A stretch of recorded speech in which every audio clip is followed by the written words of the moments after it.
I don't care if you're not a fan of him. I don't have any beef with Mark Levin. I want you guys to hear this clip of Mark Levin on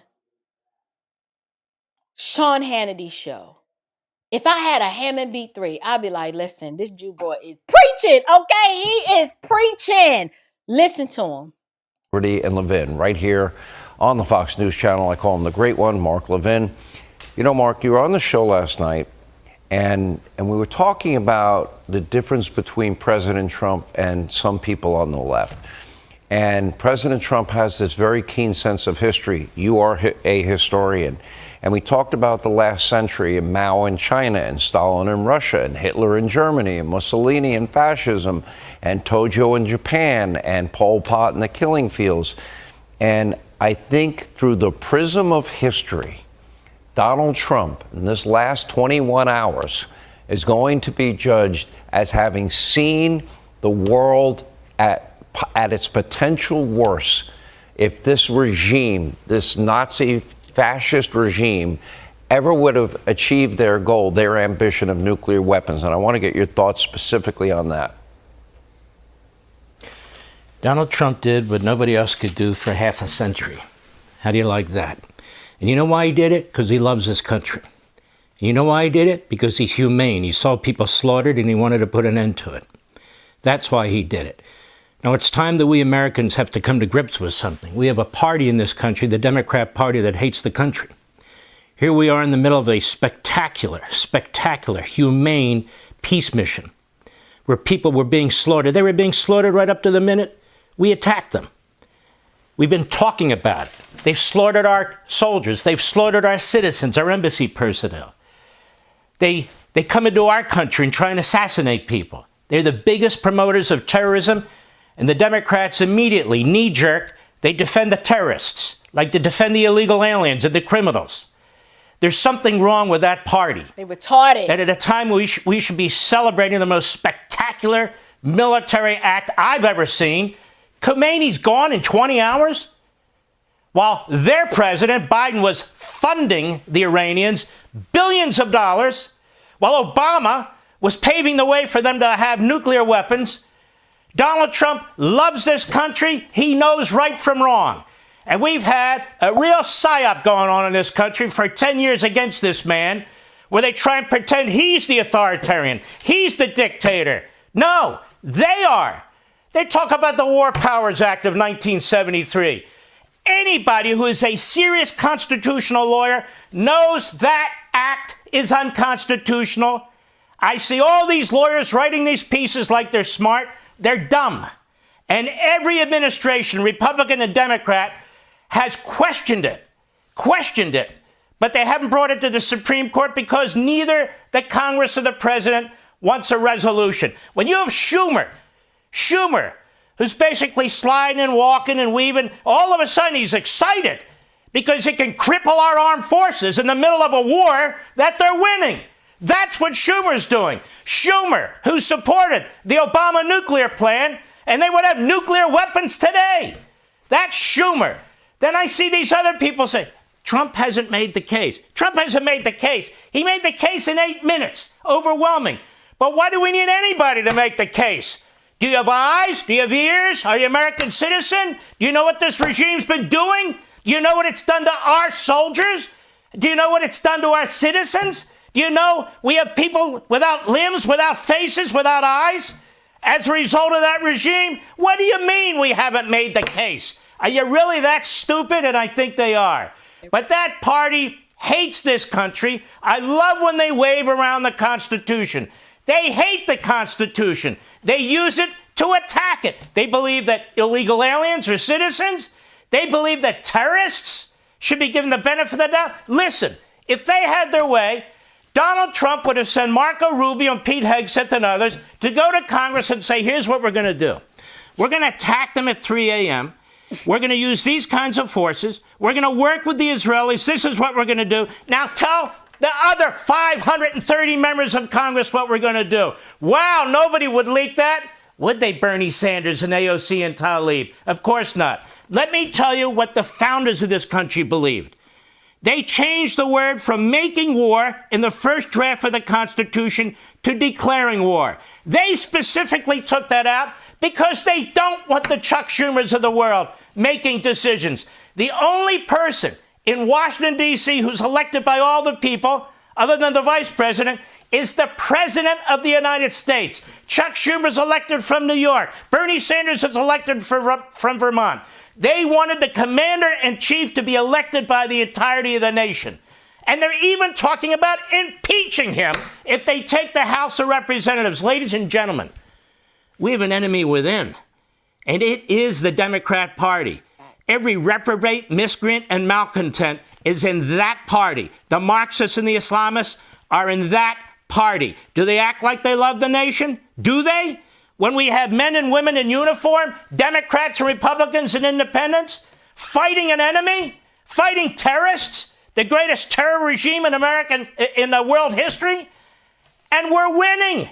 And that's why they're going nuts. We're winning. This is so spectacular what's taking place. And I want our troops to know something. These people who are trying to undermine you, they are a small percentage of the population. We red-blooded Americans, we love victory. And we love you. You are of us. And most of us have had relatives, if not ourselves, in the military. Chuck Schumer means nothing to us.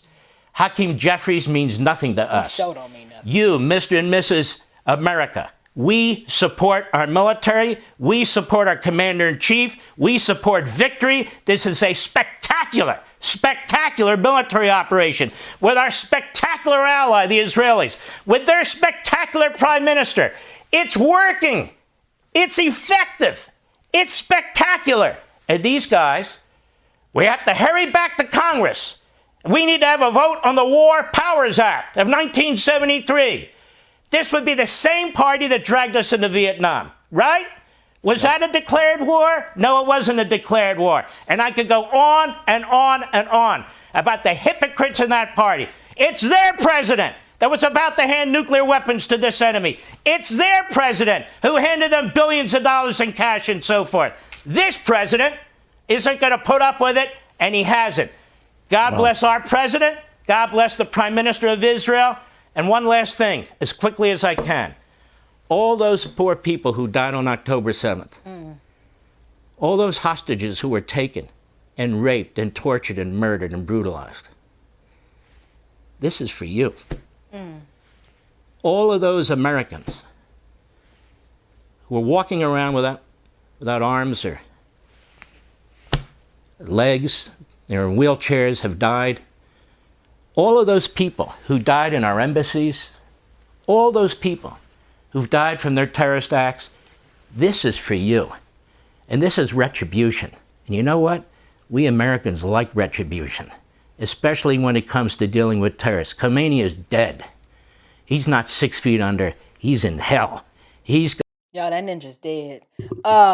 Listen, I know that was a long clip, but Mark was cooking. Okay, we had to just let him cook with the fish grease for a minute. I had to let it play. I did. You guys, I wanted you to see that clip of Mark Levin cooking. He said it perfectly. I'm telling you, y'all.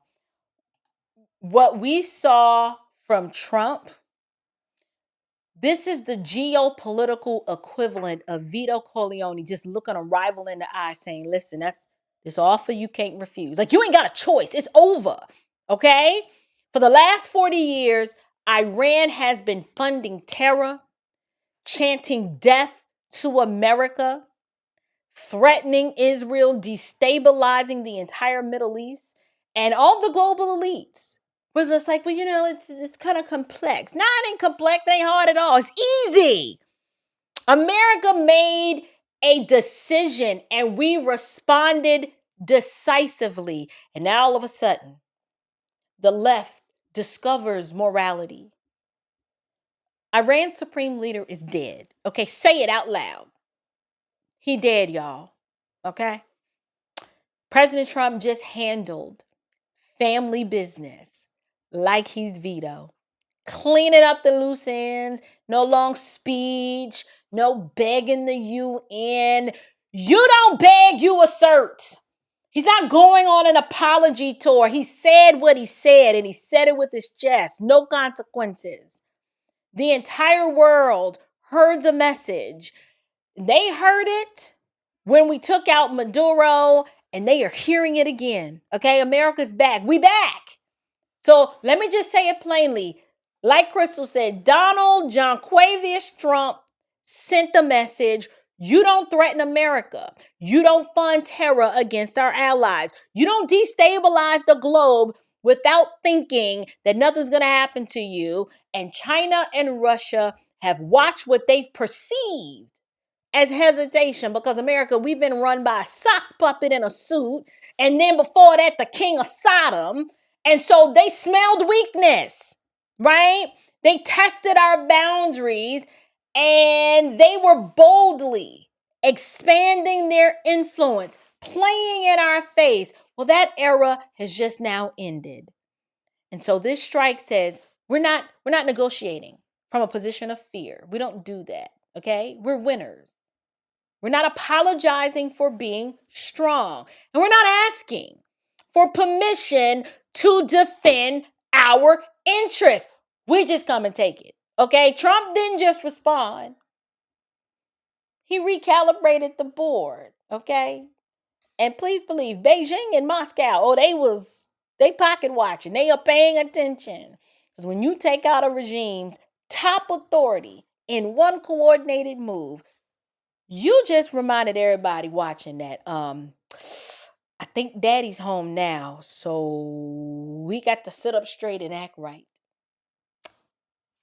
And that's all I got to say about that. That's what we saw, y'all. That was it.